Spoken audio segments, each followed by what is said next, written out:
হযরত আলী রাদিয়াল্লাহু আনহু বলেন, আমার যখন মনে চায় আল্লাহ আমার সাথে কথা বলবেন, আমার আল্লাহও আমার সাথে কথা বলেন।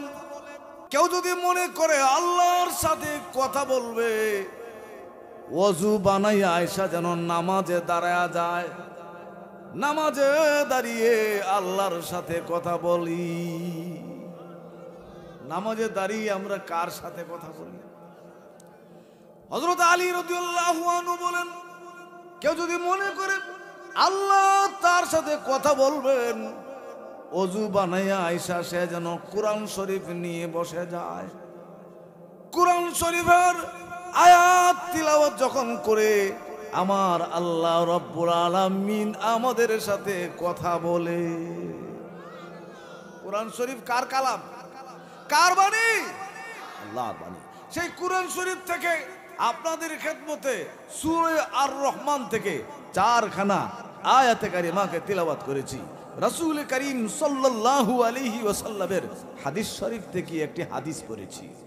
আমার তিলাওয়াতকৃত আয়াতগুলো এবং হাদিস যে পড়েছি এইগুলি সম্পর্কে কিছু কথা বলার চেষ্টা করব। আল্লাহ রাব্বুল আমিন আমাকে সহি নিয়তে বলার, আমল করার, আপনাদেরকে সহি নিয়তে শোনার, আমল করার তৌফিক দান করুন। এটা আওয়াজ করে বলুন আল্লাহুম্মা আমিন। আমি যে সূরা থেকে আয়াতগুলো তিলাওয়াত করেছি, এই সূরাটার নাম হলো সূরা আর রহমান। নাম কি? এই সূরার নাম কি? সূরা আর রহমান। এই সূরার মধ্যে আল্লাহ তাআলা 31 বার বলেছেন, ফাবি আইয়ি আলাই রাব্বিকুমা তুকাযিবান।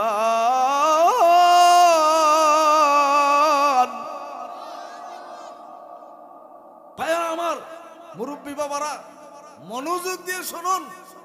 আল্লাহ এই সূরার নাম রেখেছেন সূরা আর রহমান। এই সূরা কেন নাজিল হলো? এই সূরার শানে নজুল হলো, আমার আল্লাহ রাব্বুল আমিনের নাম, আল্লাহ যে নাম, এটা ইসমে জাত। এছাড়া আল্লাহর গুণবাচক নাম আছে 99টি। কয়টা? জোরে কোন, আরো জোরে। 99টা আল্লাহর গুণবাচক প্রসিদ্ধ নাম আছে। এই মাইক অপারেটর কোথায়? মাইক ঠিক করেন, মাইকটা ডিস্টার্ব করতেছে। 99টি নাম আল্লাহ পাকের গুণবাচক নাম, আর অপ্রসিদ্ধ আরো 10,000-এর চেয়েও বেশি নাম আছে। একটু আস্তে কোন জুয়া, মাইকটা এমন করতেছে কেন? এই অপারেটর কোথায় ভাই? আপনার মাইক ঠিক করে দেন। লা ইলাহা ইল্লাল্লাহ, লা ইলাহা ইল্লাল্লাহ,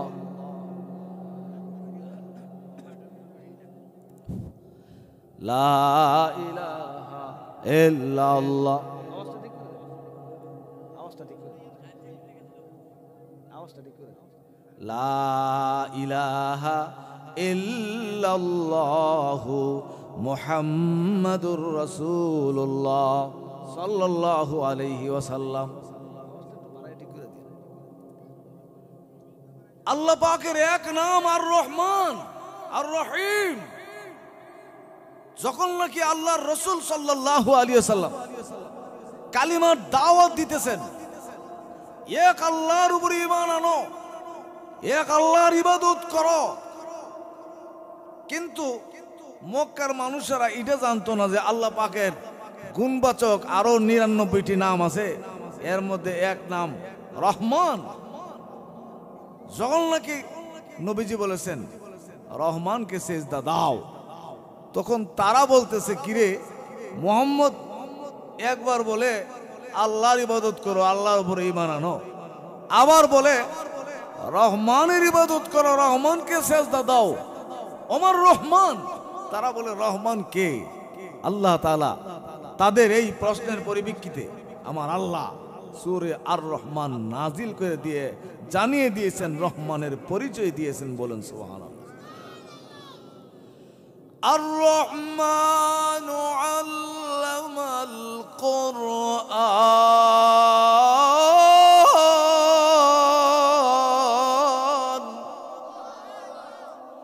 খলাকাল ইনসানা আল্লামাহুল বায়ান।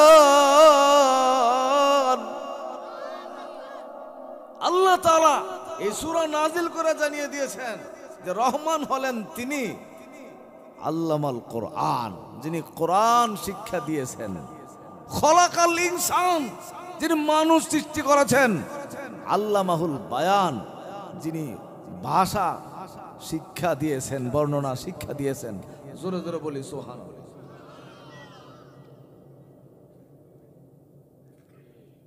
রাসূল কারীম সাল্লাল্লাহু আলাইহি ওয়াসাল্লাম জিনগণের সামনে, জিনদের সামনে এই সূরা তিলাওয়াত করলেন। নবীজি যখন তিলাওয়াত করতে করতে ওই আয়াত তিলাওয়াত করলেন, ফাবি আইয়ি আলাই রাব্বিকুমা তুকাযযিবান,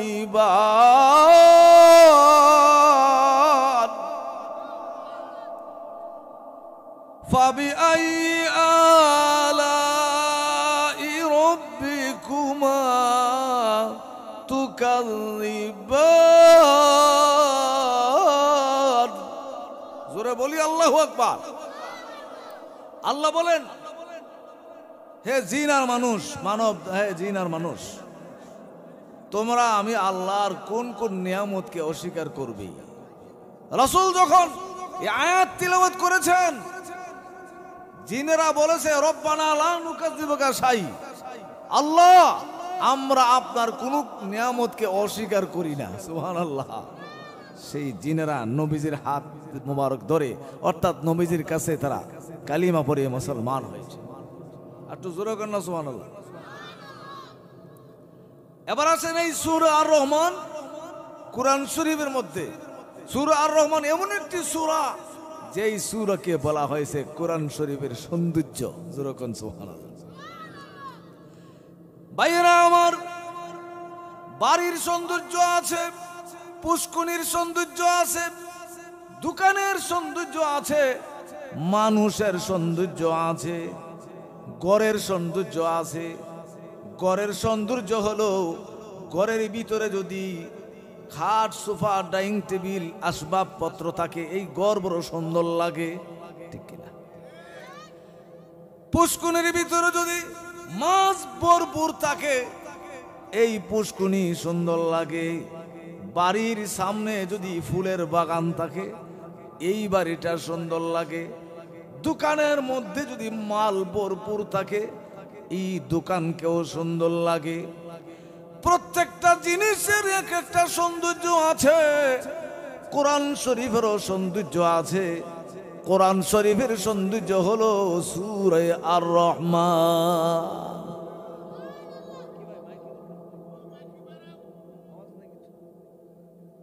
কোরআন শরীফের সৌন্দর্য কি? সূরা আর রহমান। কোরআন শরীফের সৌন্দর্য কি? সূরা আর রহমান।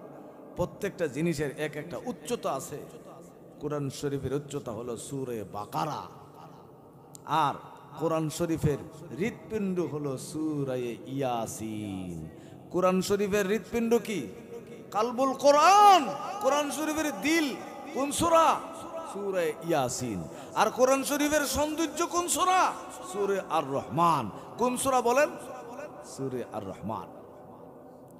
এবার আসেন, এই কোরআন শরীফ আপনাদের খারপাড়া নুরুল কোরআন হাফিজিয়া মাদ্রাসায় পড়ানো হয়, শিক্ষা দেওয়া হয়, কোরআনের ব্যাখ্যা, হাদিস শিক্ষা দেওয়া হয়, মাসালা মাসাইল শিক্ষা দেওয়া হয়, সেখানে হাদিস শিক্ষা দেওয়া হয়, আমল কিভাবে করবে শিক্ষা দেওয়া হয়, হাফেজ বানানো হয়। তাহলে এই মাদ্রাসা আমাদের দরকার আছে, আছে না নাই? আরো যখন আছে না নাই? মাদ্রাসা থাকলে ঈমান থাকবে, মাদ্রাসা থাকলে কোরআন থাকবে, মাদ্রাসা থাকলে নামাজ, এগুলি রোজা, আমল, এইগুলি কিভাবে শিখবো, মাদ্রাসায় শিক্ষা দেওয়া হয়। আল্লাহর রাসূল বলেছেন, আল মাদ্রাসাতু বাইতি, আল মসজিদু বাইতুল্লাহ, ওয়াল মাদ্রাসাতু বাইতি। নবীজি বলেছেন, মসজিদ হলো আল্লাহর ঘর, আর মাদ্রাসা হলো আমি নবীর ঘর। মসজিদ কার ঘর? আরো জোরে কার? আল্লাহর ঘর। আর মাদ্রাসা নবীজির ঘর। মাদ্রাসা কার ঘর? নবীজির ঘর। মসজিদ আল্লাহর ঘর। এর অর্থ কি? এর অর্থ হলো আল্লাহর ইবাদত করার ঘর। মাদ্রাসা নবীজির ঘর। এর অর্থ হলো মাদ্রাসা দ্বীন শিক্ষা করার ঘর।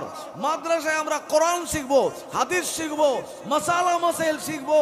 আমরা মসজিদে গিয়ে আমল করব। শিখবো কোথায়? মাদ্রাসায়। শিখবো কোথায়? আরো জোরে কান, মাদ্রাসায়। সুতরাং কোরআনকে ভালোবাসতে হবে। কোরআনের চাইতে দামি আর কোনো জিনিস নাই, ঠিক কিনা? হযরত ইমাম মালিক রহমাতুল্লাহ আলাইহির জামানায় এক ঘরের স্বামী আর স্ত্রী কথা বলতেছে। স্বামী বলেছে স্ত্রীকে, বিবি, আমার যে মেয়েটা বড় হয়েছে, বিবাহের উপযুক্ত হয়েছে, আমার মেয়েটাকে বিবাহ দেব। স্ত্রী বলেছে ঠিক আছে, আমার মেয়ের জন্য পাত্র তালাশ করতে থাকেন। স্বামী তালাশ করতে থাকেন। স্বামী বলেছে বিবি, আমার মেয়ের বিবাহের মধ্যে আমার মেয়েকে আমি এমন একটা উপহার দেব, যেই উপহারটা হবে তামাম পৃথিবীর সবচাইতে দামি উপহার, সবচাইতে বেশি মূল্যবান যেই উপহার, আমার মেয়ের বিবাহের মধ্যে আমি এই উপহারটা দেব। স্ত্রী বলেছে স্বামী আমার, কোন উপহার আপনি দিবেন? যেই উপহার তামাম পৃথিবীর সবচাইতে দামি, আপনি নামটা বলেন। স্বামী মনে মনে ভাবতেছে, আমি যদি একটা উপহারের নাম বলি, এর চাইতে আরো যদি কোনো দামি উপহার থাকে, তাহলে আমার কথা তো অচল হয়ে যাবে। সুতরাং আমি নিজে নিজে সিদ্ধান্ত দিব না, আমি নিজে নিজে বলবো না কোন উপহার শ্রেষ্ঠ। তিনি ভাবলেন, আমি এই জমানার শ্রেষ্ঠ বুজুর্গ যিনি হযরত ইমাম মালিক, আমি ইমাম মালিকের দরবারে চলে যাই। হুজুরকে গিয়ে বলি, হুজুর এটা সমাধান দিয়ে দিবেন, পৃথিবীর সবচাইতে দামি উপহার কোনটা, হুজুর আমাকে বলবে। এই ব্যক্তি চলে গেল ইমাম মালিকের দরবারে। ইমাম মালিক রহমতুল্লাহ আলাইহির দরবারে গিয়ে সালাম দিয়ে বলেছে, হুজুর, আমি আমার স্ত্রীর কাছে বলেছি আমার মেয়েকে আমি বিবাহ দেব। আমার মেয়ের বিবাহের মধ্যে এমন একটা উপহার দেব, যেই উপহারটা হবে তামাম পৃথিবীর সবচাইতে দামি উপহার। আমার স্ত্রী আমাকে বলেছে নাম বলার জন্য কোন উপহার আমি দেব, কিন্তু আমার স্ত্রীর কথায় আমি উত্তর না দিয়ে আপনার দরবারে চলে আসলাম। মনে মনে ভাবলাম, আমি যদি একটা উপহারের নাম বলি, কিন্তু আমার এই উপহারের নামের চাইতে আরো যদি কোনো দামি মহামূল্যবান উপহার থেকে যায়, আমার কথাটা তো অচল হয়ে যাবে। হুজুর, আপনি বলে দেন আমার মেয়ের বিবাহের মধ্যে কোন উপহারটা আমি দিব, আপনি বলে দেন। হযরত ইমাম মালিক রহমাতুল্লাহি আলাইহি ডেকে ডেকে বললেন, তুমি বসো। লোকটাকে বসাইয়া ইমাম মালিক ঘরের ভিতরে যাইয়া একখান কুরআন শরীফ নিয়ে আসলেন। কি আনলেন? আরো জোরে কও। একখান কুরআন শরীফ আইনা ওই লোকের হাতে দিয়ে বলছে, এ বাবা শুনো, তোমার মেয়ের বিবাহের মধ্যে আল্লাহর কোরআন শরীফ দিয়ে দিবে তোমার মেয়েকে পড়ার জন্য। তুমি জেনে রাখো, আল্লাহর কোরআনের চাইতে দামি আর কোনো কিছু নাই। ঠিক কিনা? আমরা তো টেলিভিশন আরো কত কিছু, এখন টেলিভিশনটা কমছে, এখন আরো কিতা জানি দেয়। এই মেয়ের স্বামীর বাড়িতে আপনি টেলিভিশন দিলেন, এই টেলিভিশন দিয়ে যদি কোনো গুনার জিনিস দেখে, তাহলে এর গুনাহ, এরা যেমন গুনাহগার হবে, আপনিও গুনাহগার হবে। ঠিক কিনা? আর আপনি যদি আপনার মেয়েকে আল্লাহর কোরআন শরীফ হাদিয়া দিয়ে দেন, আল্লাহর ওলিদের জীবনী হাদিয়া দিয়ে দেন, আপনি যদি দুরূদ শরীফ, মুনাজাত এইগুলি হাদিয়া দেন, তারপরে আপনার মেয়ে যখন স্বামীর বাড়িতে যাইয়া নিজে কোরআন শরীফ পড়বে, মেয়ের যেমন সওয়াব হবে, আপনার আমল নামায়ও সওয়াব হবে। আপনার মেয়ে কোরআন তেলাওয়াত করে যত মানুষকে শুনাইবে, মহিলাদেরকে, তারা যেমন শুনে সওয়াব অর্জন করবে, আপনি যে আপনার মেয়েকে কোরআন শরীফ হাদিয়া দিলেন, আপনার আমল নামায়ও সমান সওয়াব লেখা হবে। আল্লাহর কোরআনের চেয়ে দামি আর কোনো কিছু আছে? আরো জোরে কর। সুতরাং কোরআন প্রেমিক হইতে হবে, কোরআনের জন্য পাগল পারা হইতে হবে, কোরআনকে প্রাণ ভরে ভালোবাসতে হবে। এই কোরআনের জন্য সাহাবায়ে কেরাম জীবন দিয়েছেন, এই কোরআনের জন্য জীবন দিয়েছেন, ঠিক কিনা? আরো জোরে কোন ঠিক কিনা? আমার ভাইয়ারা, এই কোরআনের জন্য দাওয়াতের কাজে, এই দাওয়াতের জন্য আল্লাহর রাসূল সাল্লাল্লাহু আলাইহি ওয়াসাল্লাম তায়েফের ময়দানে রক্ত দিয়েছেন, উহুদের ময়দানে দান মোবারক শহীদ করেছেন এই কালিমার জন্য, কোরআনের জন্য, ঠিক কিনা? আল্লাহ বলেন, আল্লাহ তাআলা বলেন, ওয়ামা আতাকুমুর রাসূলু ফাখুযুহু ওয়ামা নাহাকুম আনহু ফান্তাহু।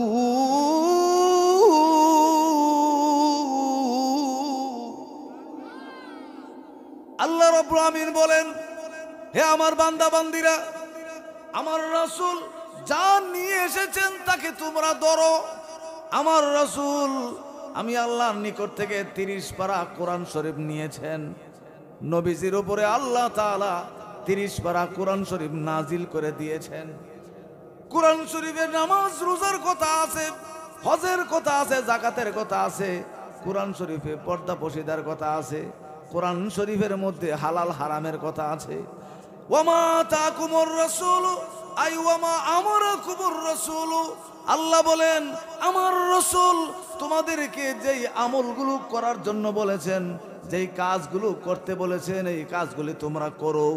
যেই কাজগুলো ছাড়তে বলেছেন, গুনার কাজ, এইগুলি ছেড়ে দাও। আল্লাহ তাআলা নবীজির উপরে 30 পারা কোরআন শরীফ নাজিল করে দিয়েছে। কোরআন শরীফ কয় পারা? আরো জোরে কোন? 30 পারা। এই কোরআন শরীফ আপনাদের কসবা খারপাড়া নুরুল কোরআন হাফিজিয়া মাদ্রাসায় পড়ানো হয়। জোরে জোরে কোন সুবহানাল্লাহ, আওয়াজ করে বলুন সুবহানাল্লাহ। কোরআনের সাথে ভালো সম্পর্ক রাখলে সম্মান বাড়বে না কমবে? আপনাদের এই রাস্তার মধ্যে যদি একটা আম গাছ কেটে ফেলে রাখেন, মানুষেরা যখন এই রাস্তা দিয়া যাবে, আম গাছের উপরে ফাড়া দিয়া রাস্তা পার হবে, অথবা আম গাছকে ডেয়া পার হয়ে যাবে। কিন্তু এই আম গাছ সব মিলিয়ে নিয়ে যদি কাট করা হয়, এই কাঠ দিয়া যদি কোরআন শরীফের রিয়াল বানানো হয়, বলুন কোন মানুষ রিয়ালে পাও লাগাবেনি?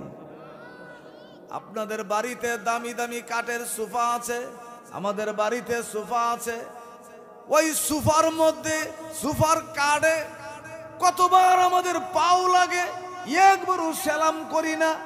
কিন্তু আম গাছের কাঠও যদি হয়, এই কাঠ দিয়ে যদি কোরআন শরীফের রিয়াল বানানো হয়, ওই রিয়ালে কেউ পাও লাগাবে না, ঠিক কিনা? কোরআন শরীফের রিয়াল হওয়ার কারণে আম গাছের কাঠের মর্যাদা বাড়লো না কমলো?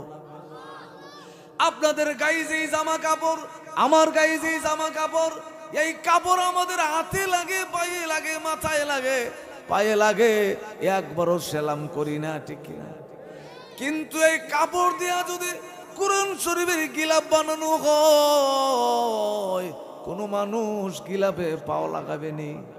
কোরআন শরীফের গিলাফ হওয়ার কারণে কাপড়ের মর্যাদা বাড়লো না কমলো?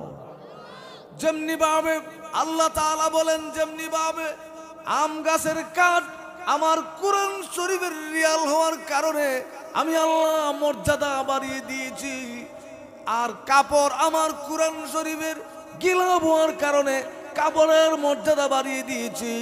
হে বান্দা বান্দিরা, তোমরা যদি আমার কোরআন শরীফকে ভালোবাসো, আমার কোরআনের সাথে মহব্বত করো, আমার কোরআন মতে চলো, হে আমার বান্দা বান্দিরা, আমার কোরআনের সাথে যখন ভালো সম্পর্ক করবে, আমি আল্লাহ তাআলা তোমাদের মর্যাদা অনেক অনেক বাড়িয়ে দেব।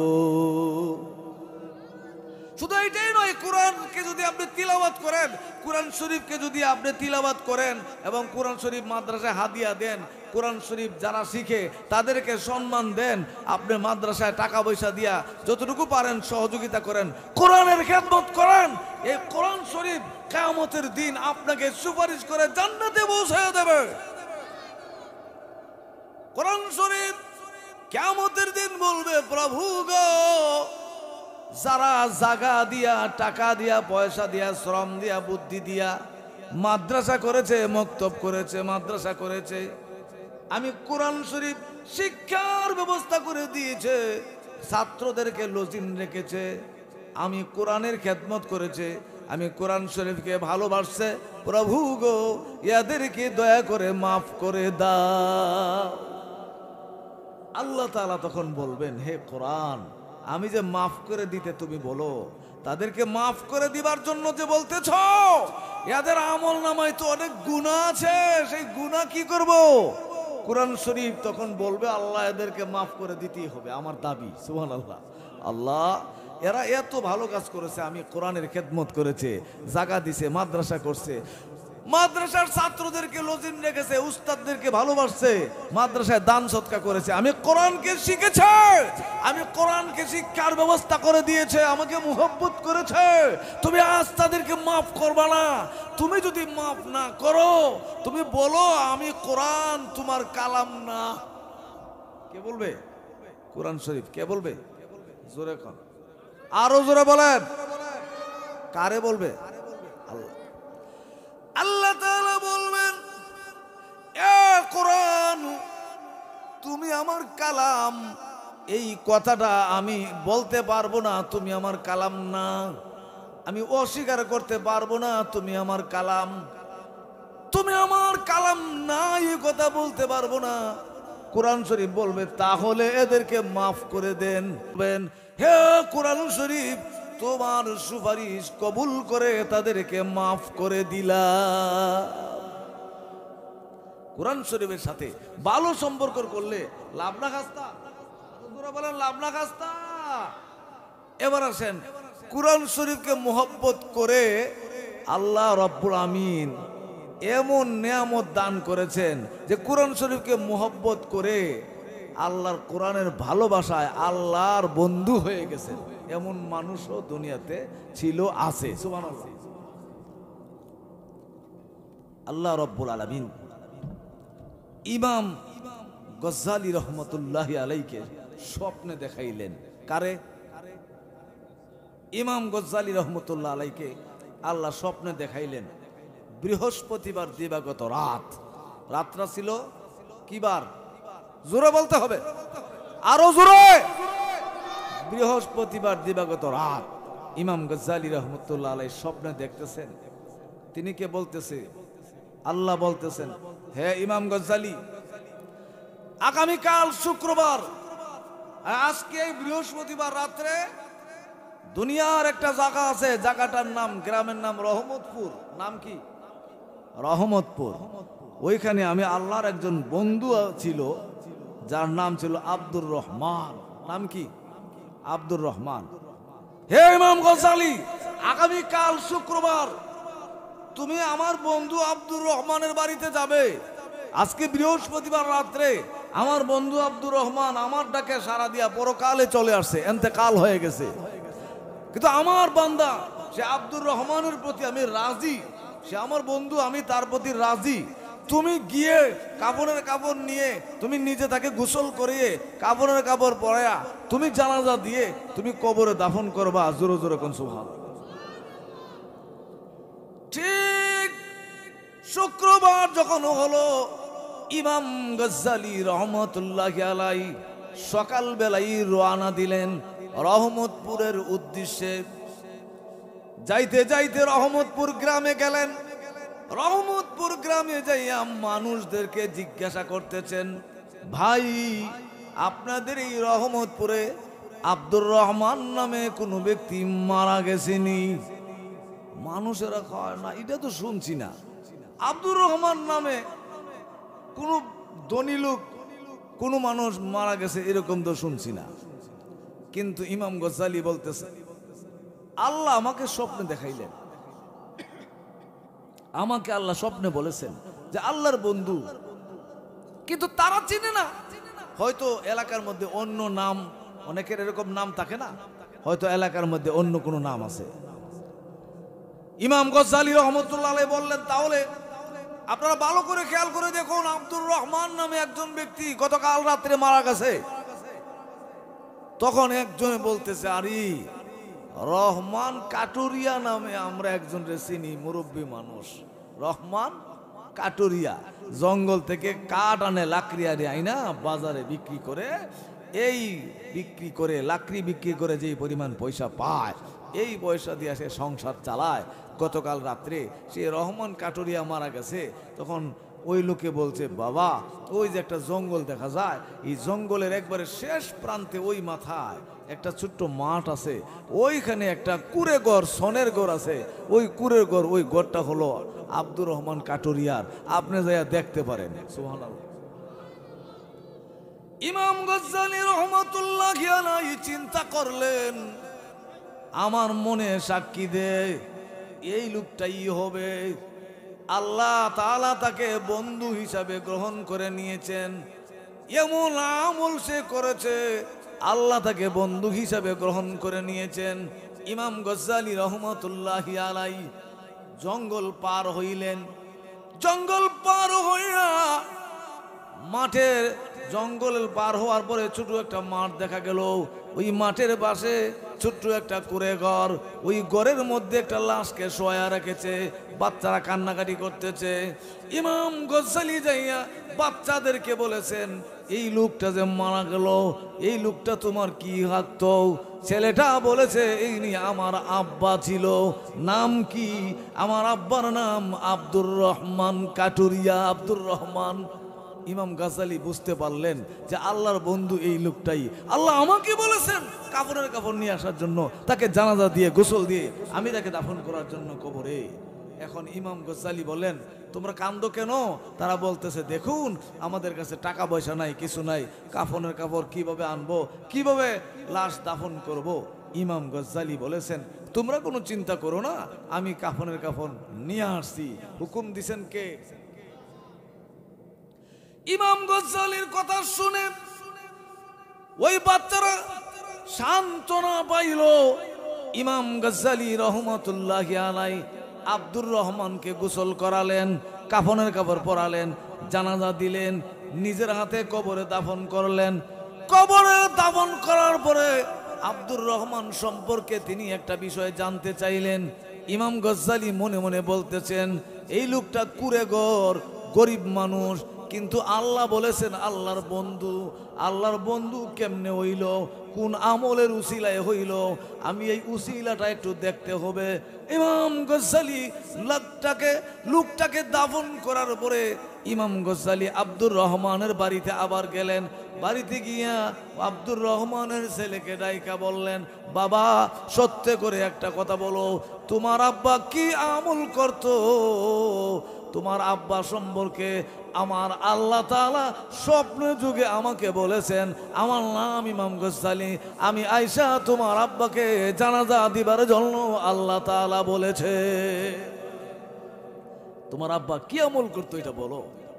ইমাম গজ্জালী রহমতুল্লাহ আলাইহিকে ওই ছেলেটা বলেছে, হুজুর আমার আব্বা 5 ওয়াক্ত নামাজ ঠিকমতো আদায় করতেন, কিন্তু আর একটা কাজ করতেন, আমার আব্বা কোরআন শরীফ পড়া শিখে নাই।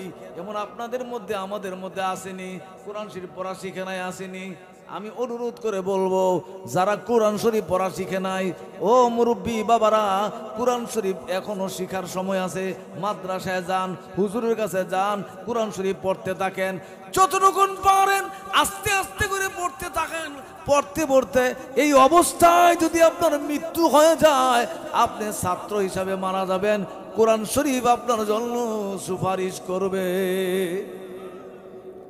ওই ছেলেটা বলেছে, হুজুর আমার আব্বা একটা আমল করত, আমার আব্বা কোরআন শরীফ পড়া জানতো না, এটা আমরা জানি, কিন্তু আমার আব্বা প্রত্যেকদিন ওযু বানায় আইসা কোরআন শরীফ খুলে কোরআন শরীফের লাইনে লাইনে আঙ্গুল ঘুরাইতো আর কাঁদতো, চোখের পানি ছেড়ে ছেড়ে বলতো, প্রভু আপনার কালাম কোরআন শরীফ আমি পড়তে জানি না, আপনার কোরআন শরীফ আমি পড়তে পারি না। এইভাবে কাঁদতো আর চোখের পানি ছেড়ে দিত, লাইনে লাইনে আঙ্গুল ঘুরাইয়া পুরো 30 পারা কোরআন শরীফকে আমার আব্বা বারবার খতম করেছে। ইমাম গজ্জালি বুঝতে পারলেন যে আল্লাহর কোরআনকে সে এত ভালোবাসছে, এ আল্লাহর কোরআনকে ভালোবাসার কারণে সে আল্লাহর বন্ধু হয়ে গেছে। আমরাও আল্লাহর কোরআনকে ভালোবাসবো, ঠিক কিনা? নবীর হাদিসকে ভালোবাসবো। কোরআনের ব্যাখ্যা হাদিস, কোরআনের ব্যাখ্যা কি? আবার আরো জোরে বলেন, কোরআন শরীফের ব্যাখ্যা কি? হাদিস। দেখেন এই কোরআনকে ভালোবাসলে কত লাভ।